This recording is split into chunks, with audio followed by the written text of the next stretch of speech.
That time I traded shoes for my life. Hi everyone. All Things D&D is back with another story. This is easily the craziest and scariest story about D&D that I have ever come across.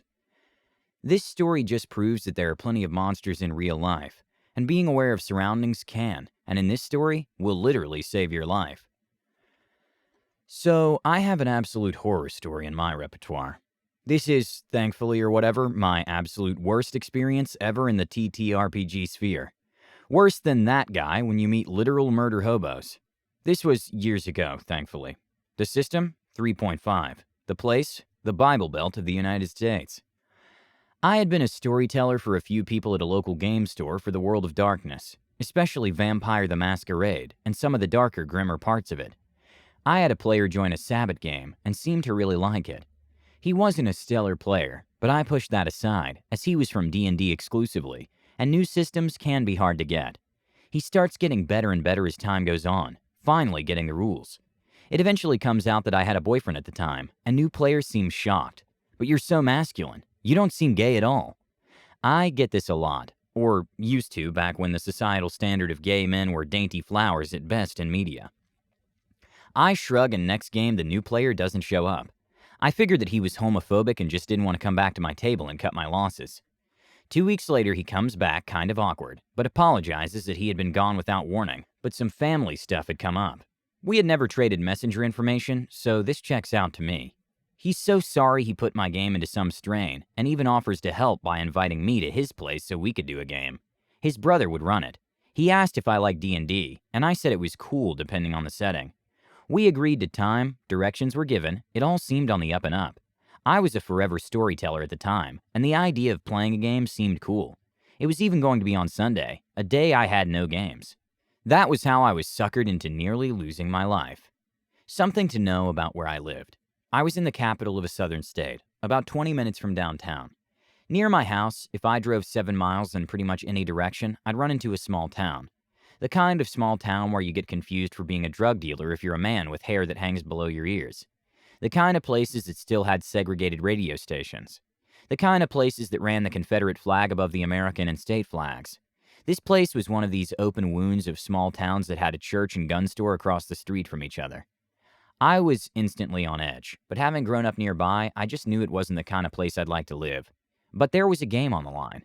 I'd also get to meet this cool family I'd heard so much about. Plus, I was used to Confederate flags everywhere as not a big warning, but more just a sad fact. I get to the house, and there are enough cars, both working and non, that I have to park off the street. I walk up to this cozy 2-floor place and knock. I'm admitted, and they begin waving red flags at me like I was a bull and they were a matador. First, the brother, let's call him Craig with a K, offers me a bowl to put my car keys into so we can all focus on the game and not the world around us.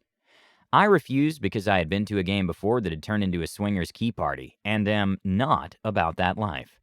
Craig says it'd be better for immersion. It's like being in a sensory deprivation chamber, and you're just focused on the game. I say no again and pocket my keys. Craig glowers at me and puts the bowl down. Second, I had been told there would only be 4 players and a DM. There was also Karen, the dude who invited me, let's call him Peter's girlfriend, who was going to watch. I ask if she wants to play instead, or maybe if she'd prefer to watch TV in another room, as I personally found sitting around and watching people play TTRPGs that I was not a part of boring. Which crit roll proves me in a minority, but hey. And Craig and Peter just smile and say, nah, she wouldn't miss this for anything. Third, they asked me to take off my shoes. This may not sound like a big deal, and was the only red flag I acquiesced to fully or without complaint. I was confused when they put my shoes in a nearby closet, while everyone else's were by the door, but I was quickly told they had a dog that liked to chew shoes, so I let it go.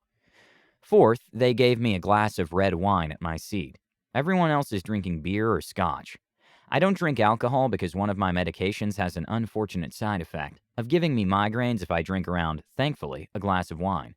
To be polite, I sip it and it tastes foul. I don't like the taste of alcohol in any capacity anyway, but this was a sharp, minty feel that I also despise. I didn't touch the wine again after my first sip. Fifth, in this homebrew world, the only deities allowed to be chosen are from the Norse pantheon, and none of them are anything but Axis plus good except Loki, who's chaotic neutral. Strange to me is I don't view all the Norse gods as good in that pantheon, and I had been wanting to roll a cleric, but none of this interested me. 6, they tried to get me to hand my phone over. Again, for immersion. I say no and turn it off instead. This seems to tick off Craig and Peter even more. Even Karen seems a bit miffed. The other two aren't pleased, and one of them, I'll call him Ryan, even hands over his phone to show it's no big deal.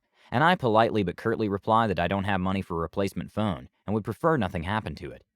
7th, I was told not to go upstairs under any circumstances, that Craig and Peter's grandma had dementia and might get scared if she saw someone new. I thought it was pretty strange they'd state this and invite a total stranger over to their house, along with 2 other non-family members.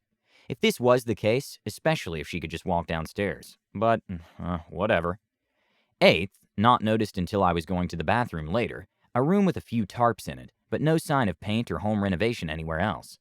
9th, finally, I was told that Craig and Peter's dad was a cop, and that he was a no-nonsense type about having his man cave, the basement, off limits too.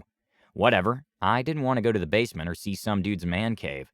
I only asked if he knew my cop friend, and then pointed out that the cop I knew was head of the internal investigations branch of the police. The one who checks on other cops to make sure they're not corrupt and doing horrible things. Honestly, I think this is what saved me. So we finally start introducing characters as I'm rolling up mine.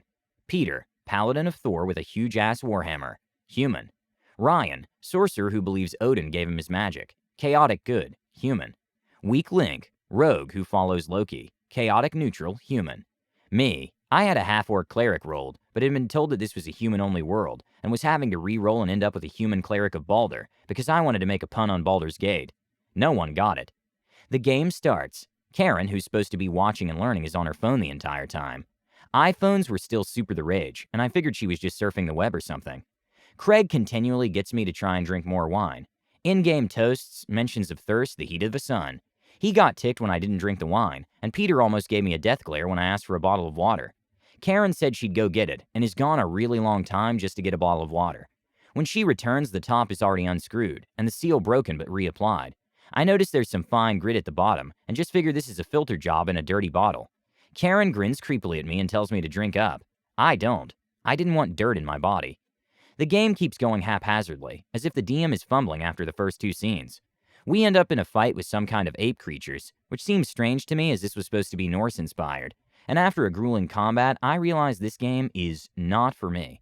I ask where the bathroom is and get told where the one I can go to is. This is when I see red flag number 8, the tarp room. As I'm in the bathroom contemplating how I'm going to break out of this without hurting any feelings, there's a weak light knock. I figured their dog had bumped into the door until it happened again. I open the door. Weak Link is standing at the door looking down the hall like he's on lookout. Weak Link whispered, is it true that Cop is your family friend? Yeah, why? Weak Link is sweating a bit. Would Cop miss you if anything happened to you? I'm confused as hell while my stomach sank. Yeah, Cop is my godparent. Why? You gotta get out of here, Weak Link said softly, almost inaudibly. Craig from the dining room. What's taking so long? Weak Link shouted to Craig. He's taking a huge shit, man, just wait. He turned back to me, still whispering but with some conviction. Peter's trying to get his red laces by killing you. I don't want to go to jail. Now, for those luckily not in the know, red laces are a shoe code that means someone has murdered someone to earn them. Common enough in neo-Nazi circles. I knew what it was, but I was incredulous at first because I didn't want to believe it. I giggle a bit, so nervous and awkward that I want to play this off as a joke, before Weak Link presses his hand to my mouth and just motions for the room deeper into the house and points. I make it into the room and lock the door. I then bolt to the window and open it. A screen is in there.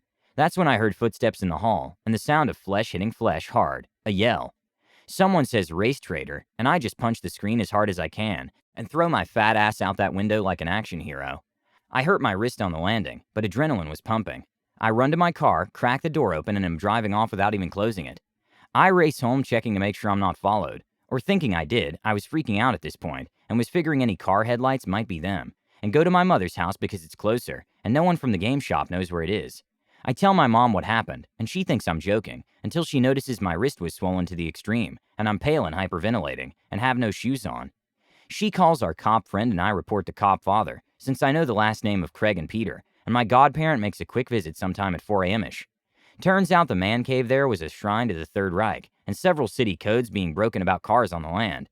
The Nazi cop dad gets fired for having a ton of drugs in the house, since it's not illegal to have a shrine to racist POS. And the others eventually get arrested on drugs or other charges. Not timely enough for me, but it happens. The entire thing was traumatic for me. So traumatic that I still will not go to anyone's house for a real-life game without knowing them extremely well, and prefer to game online. I still roleplay. I know TTRPGs don't breed this kind of behavior. This wasn't D&D's fault. This wasn't anyone's fault but theirs and mine for not being wise enough to notice all these blatant red flags. And that's the story of how I left my shoes behind to save my behind.